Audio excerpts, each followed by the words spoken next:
In 485 BC, a shadow moved through the marble halls of Persepolis. By sunrise, a general was dead, and no one ever saw who did it. Before we uncover who this ghost really was, tell me in the comments where you're watching from, and what time it is right now. And if you love stories of ancient spies and forgotten assassins, hit like, share, and subscribe, because tonight, we reveal the first invisible killers in human history, centuries before Japan ever whispered the word ninja. They called him the King's Eye, a man who could see what others could not, and erase those the empire no longer trusted. His name has vanished, erased from the royal tablets and burned from memory. Yet his shadow still shapes every intelligence service in the world today. Darius the Great ruled over the largest empire mankind had ever seen, stretching from Egypt to India. But an empire that size is built on sand, and Darius knew that the winds of betrayal could rise from any direction. So he created something no king before him had dared, an empire of watchers. They were merchants, priests, servants, soldiers, anyone and everyone. They moved unseen through temples, taverns, and palaces. Their loyalty was to one man alone, the great king. They listened when others boasted, watched when others slept, and vanished before anyone noticed they were there. Whispers became weapons, secrets became power, and fear became controlled. No one, not even the king's own family, knew who the eyes truly were. Every man feared his friend, every general feared his own guards, and every whisper might reach the throne by morning. This was the beginning of a new kind of warfare, not with armies, but with silence. Persia had created the world's first invisible empire, ruled not by soldiers, but by spies. And somewhere in those endless corridors of marble and firelight, one of those spies, the man they called the Vanishing One, prepared for a mission that would change the fate of an empire forever. By the time Darius sat upon the peacock throne, the Persian Empire was more than a kingdom. It was the world itself. From the burning sands of Arabia to the icy mountains of Bactria, from the blue of the Aegean to the far deserts beyond the Indus, 100 nations bent their knee to a single ruler. Yet, with every new province came a new threat, ambition, treachery, rebellion. Empires do not fall by swords alone. They crumble from within. Darius understood this, perhaps better than any man of his age. And so, while others built armies of men, he built an army of silence. They called it the Empire of Shadows. To the world, these men and women were invisible. Merchants with smiling faces, priests who blessed the people, servants who poured wine, couriers who carried messages. But their true loyalty was hidden deep beneath layers of ordinary life. Each of them belonged to a secret web that stretched across the empire, spun by the will of the great king himself. Their duty was simple: to see, to hear, and to report. When a satrap grew too rich, they saw it.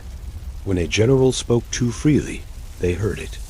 And when a noble plotted rebellion, they reported it. A single whisper, carried by a caravan rider or a temple scribe, could bring the fury of Persia crashing down upon a traitor before he even drew his dagger. But some eyes did more than watch. They acted. These were the ones known only by whispers, by nicknames and shadows. The Hand of the King, the Sandwalker, the one who forgets his name. And above them all, the most feared of them, the Vanishing Man. His legend began in Babylon, when a governor secretly plotted to cut ties with Darius and crown himself ruler of the western provinces. The king's armies were months away, but one night the governor's guards found his tent empty. The guards swore no one had entered, no one had left. The man simply ceased to exist. The next morning, a single message arrived in Persepolis. The eye has closed. The Vanishing Man did not kill for greed or for blood. His kills were messages, each one whispered across the empire. Betray the throne, and you will not even be remembered. The brilliance of Darius's spy network lay not only in its reach, but in its illusion. Every satrap, every noble, every commander believed they were being watched, even when they were not. Fear became self-sustaining. Men silenced themselves long before any spy arrived. The system was vast and meticulously designed. At its core stood the royal inspectors, the eyes and ears of the king. These men rode across provinces without warning, investigating governors, generals, and judges alike. They had authority higher than any official, second only to Darius himself.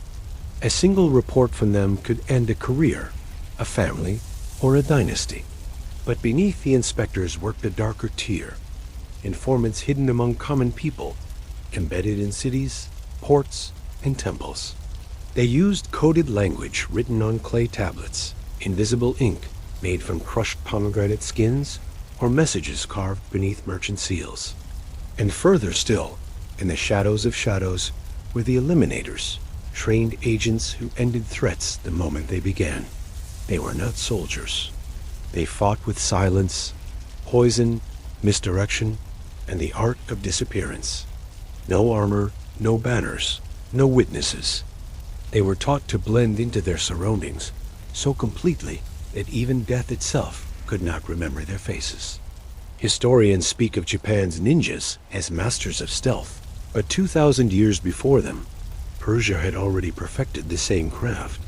The Vanishing Man was said to move unseen through moonlight, climb walls using fish oil for grip, and carry blades thin enough to hide in the folds of his robe. But unlike the Japanese ninjas, whose loyalty was often to clans or coin, Persia's assassins served only one god, the empire itself.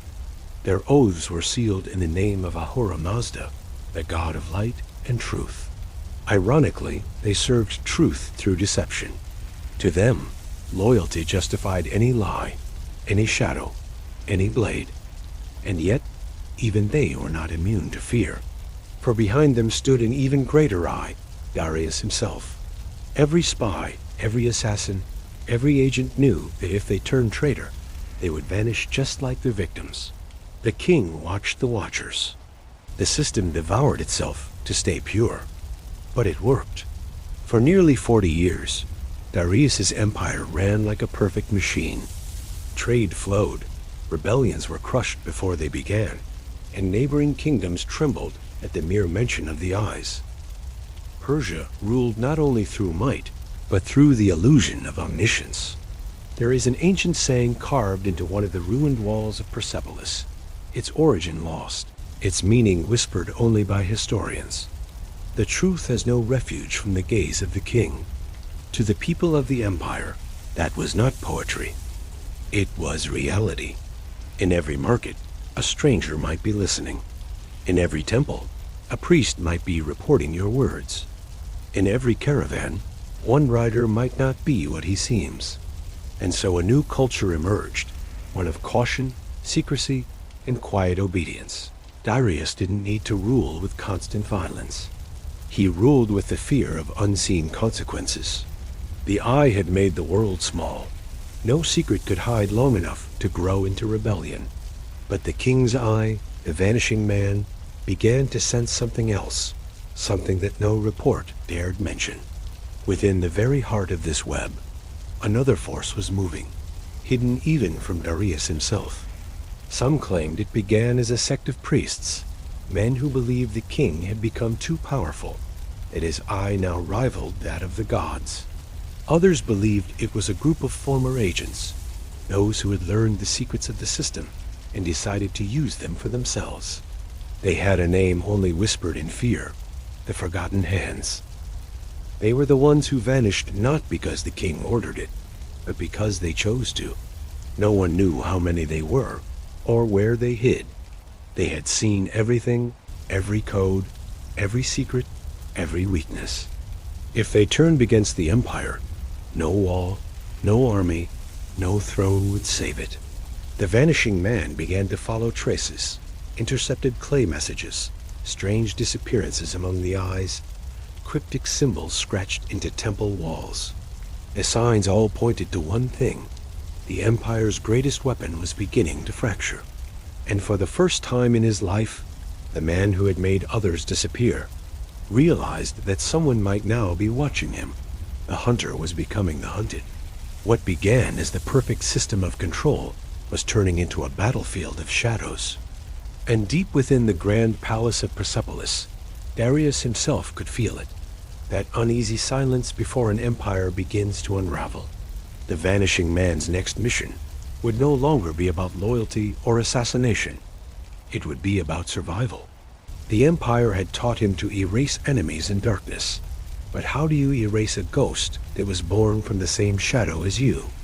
The Vanishing Man had always believed that shadows served the throne, that no secret existed beyond the reach of the king's eye. But when whispers began spreading through the Empire, whispers that even the royal inspectors could not trace, he understood something terrifying. The shadows had begun serving themselves. In the quiet corners of Babylon, strange messages appeared, not written on parchment, but burned into wooden beams or carved beneath temple altars. They bore a single symbol, an open hand with an eye drawn in the palm. To those who understood, it was a declaration. The watchers were now being watched. The Vanishing Man knew this was no ordinary rebellion. The Forgotten Hands weren't soldiers or nobles. They were the very ghosts who had once enforced the king's will. Spies who had vanished off record, assassins declared dead, informants who had gone silent. They knew every code, every hiding place, every weakness of the system. For weeks, the Vanishing Man traced their trail across the empire. In Susa, he found the corpse of a royal messenger, his tongue missing, a warning to those who spoke too much. In Sardis, a treasury official disappeared, leaving behind only a clay tablet marked with that same open hand. And in Persepolis itself, Darius's own counselors whispered of fear spreading through the court. Someone was killing the king's eyes, and doing it without leaving a trace. The empire that had once thrived on information was now drowning in silence. Reports stopped arriving. Messengers went missing. The network of watchers, once Persia's most powerful weapon, was collapsing from within. The Vanishing Man realized that if he didn't find the source soon, the entire empire would implode. He followed the trail deeper to a forgotten fortress in the mountains near Ecbatana, a place used long ago as a training ground for new agents. But when he arrived, he found the place abandoned. Only echoes and ashes remained. In the dust of the training yard, he saw it. Dozens of wooden mannequins used for silent combat drills. Each had been slashed through the throat in a perfect line. On the wall behind them, burned into the stone, was that same open hand symbol. Beneath it, written in the old Persian tongue, were 6 words: "We have seen the eye bleed." For the first time, he felt something he had never known: fear. He had killed kings, ended revolts, silenced generals. Yet this enemy felt different. The Forgotten Hands were not fighting for power. They were fighting for vengeance. These were ghosts of an empire that had consumed its own servants. They were men who had done the king's bidding and been erased to keep his secrets. Now they have returned to erase him. The Vanishing Man knew that confronting them would mean walking into darkness itself, but he had no choice. He disguised himself as a traitor and traveled east, through the Zagros Mountains, where word spread of an oracle, a seer who could reveal truths forbidden to the empire. Some said she spoke for the gods. Others whispered she served the Forgotten Hands. When he found her, she was sitting by a dying fire, blindfolded, her voice calm and certain. She called him by name, not the false one he used for cover, but the real one, the one he had buried long ago. "You serve a God who sees everything," she said. "But tell me, does he ever see himself?" The Vanishing Man said nothing. "You were taught to erase others," she continued. "But your empire built its throne on the graves of its own shadows. Now those graves have awakened." She told him the Forgotten Hands were gathering, former agents, and assassins who once served Darius, now united under a single leader, a man known only as the Mirror, a figure who wore no name, no face, and spoke through others. Some said he had once been the king's most trusted spy, betrayed and left to die. Others claimed he was a fabrication, a myth to frighten the loyal. But the Vanishing Man had seen enough to know myths in Persia were rarely born from lies. He demanded to know where this mirror could be found, but the oracle only smiled. "You cannot find him," she said. "He will find you when you become what he already is." Days later, while crossing the desert back toward Persepolis, the Vanishing Man's caravan was ambushed. His guards died without sound, each killed by a precise strike to the throat. The attackers moved like reflections, every move mirrored, every silence perfect. For the first time, the Vanishing Man faced his equals. The battle was brutal but quiet. Dust rose, blades flashed, but no one screamed. When it ended, he stood alone among the dead, bleeding from a cut across his ribs. On one of the fallen assassins, he found a token, a small piece of obsidian carved into the shape of an eye. Its surface was polished so perfectly that when he looked into it, he saw his own reflection staring back. A mirror had found him. When he returned to Persepolis, Darius was furious. The network was collapsing faster than even he realized. The king ordered mass purges. Every spy, inspector, and informant was to be questioned, their loyalty tested. But fear only fed the chaos. Loyal agents turned on one another. False reports flooded the palace. The eyes were blinded by their own paranoia. And through it all, the mirror and his followers struck again and again, never killing the king himself, but everyone who made his rule possible. The Vanishing Man tried to warn Darius.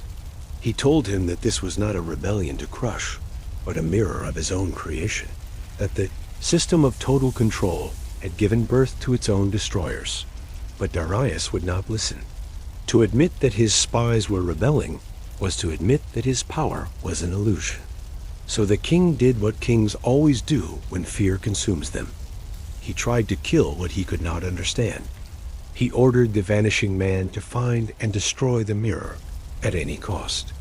But even as he accepted the mission, the Vanishing Man understood what the oracle had meant. To defeat the mirror, he would have to become him. To destroy the shadows, he would have to vanish into them completely.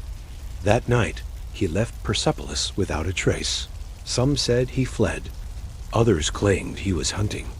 But none saw him again, not as the man he once was, because sometimes, to fight monsters, you must become one. And deep in the mountains, in a hidden citadel where the light never reached, a new order was forming. The mirror had gathered the outcasts, the broken, the forgotten. He taught them that secrecy was freedom, that the empire's blindness was their power. They would become the true unseen, not for kings, not for gods, but for themselves. The first brotherhood of the invisible. Persia's greatest spy was walking straight into the birthplace of something far darker, something that would one day echo through centuries, whispered in every language under 1,000 different names. The brotherhood that would inspire assassins, covert orders, and secret sects for millennia to come. And in that dark beginning, the Vanishing Man's legend was only just becoming immortal. Months passed, and rumors spread like wildfire of a lone figure moving through Persia's mountains, a man who walked between two worlds. Some said he had killed the mirror. Others whispered he was the mirror. But no one truly knew. The Vanishing Man had become what he was meant to destroy. Within the hidden citadel, he faced the mirror, not in a duel of blades, but of ideals. The mirror spoke of freedom from kings and gods, of spies serving only truth itself. The Vanishing Man listened, and in that silence, he understood the truth that had haunted every shadow he ever served. Power always breeds its own darkness. When Darius's armies finally reached the mountains, the citadel was gone, burned, empty. Only black smoke and silence remained. No bodies, no survivors. Just one tablet left behind, scorched but readable. The eye sees all, but never itself. Darius died years later, his empire torn by rebellion and fear.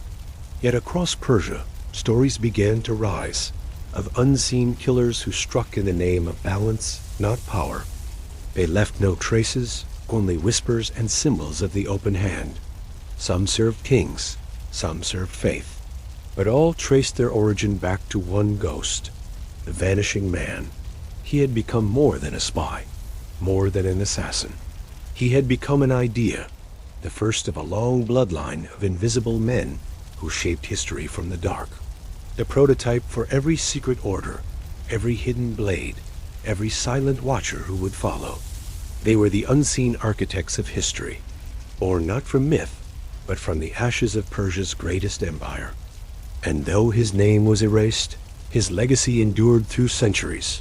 The original assassin before the assassins, the unseen shadow before the ninja. The man who proved that even in the brightest empires, the deadliest power always hides in the dark. So tell me, what do you think? Do you believe Persia's spies inspired the assassins and ninja legends that came after? Let me know where you're watching from and what time it is right now. And don't forget to like, share, and subscribe if you want more forgotten stories of spies, secrets, and civilizations buried by time. Because this was only the beginning.